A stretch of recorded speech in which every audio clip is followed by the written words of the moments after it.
Welcome back to Rajani Lokesh cooking channel. ಇವತ್ತಿನ recipe ಬ್ರಿಂಜಾಲಿಂದ ಒಂದು ಸ್ನ್ಯಾಕ್ ಮಾಡೋಣ.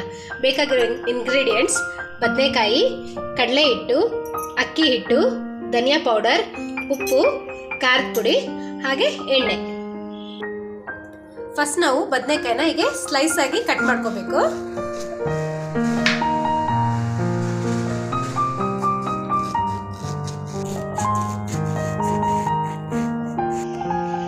ಬದನೆಕಾಯಿ ಈ ತರ ಸ್ಲೈಸ್ ಆಗಿ ಕಟ್ ಮಾಡ್ಕೊಂಡಿದ್ದೀನಿ. ಈಗ ಹೇಗೆ ಮಾಡೋದು ಅಂತ ನೋಡೋಣ ಬನ್ನಿ. ಮೊದಲಿಗೆ ಕಡಲೆ ಹಿಟ್ಟನ್ನ 3 ರಿಂದ 4 ಸ್ಪೂನ್ ಹಾಕೋತಿದ್ದೀನಿ.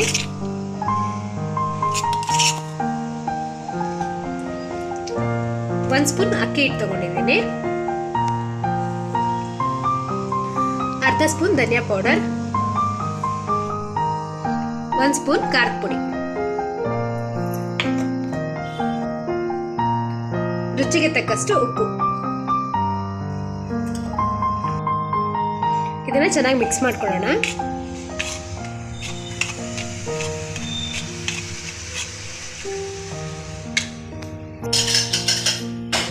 ಇದನ್ನೆಲ್ಲ ಹಿಂಗೆ ಕ್ಲೀನಾಗಿ ಮಿಕ್ಸ್ ಮಾಡ್ಕೊಂಡಿದ್ದೀನಿ. ಈಗ ಬದನೆಕಾಯಿ ತಗೊಂಡು ಬದನೆಕಾಯಿನ ಹೀಗೆ ಚೆನ್ನಾಗಿ ಎಲ್ಲ ಮಸಾಲೆ ಎಲ್ಲ ಹಿಡಿಯೋ ಥರ ಈ ಥರ ಮಾಡಿಕೊಂಡು ಫ್ರೈ ಮಾಡ್ಕೊಳ್ಳೋಣ.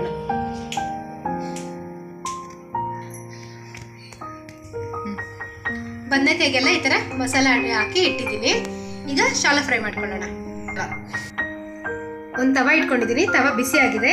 ಈಗ ಆಯಿಲ್ ಹಾಕೊಳ್ತಾ ಇದ್ದೀನಿ.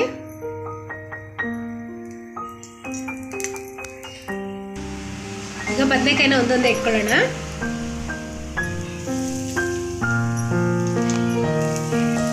ಫ್ಲೇಮ್ನ ಮೀಡಿಯಮ್ ಅಲ್ಲೇ ಇಟ್ಕೋಬೇಕು, ಹೈ ಫ್ಲೇಮ್ ಮಾತ್ರ ಮಾಡ್ಕೋಬಾರ್ದು. ಇದು 3 to 4 ಮಿನಿಟ್ಸ್ ಅಲ್ಲಿ ಹಿಂಗೆ ಆಗುತ್ತೆ. ಇದನ್ನ 2 ಸೈಡು ಫ್ರೈ ಮಾಡ್ಕೋಬೇಕು. ಟರ್ನ್ ಮಾಡಿ ಬೇಯಿಸ್ಕೊಳ್ಳೋಣ.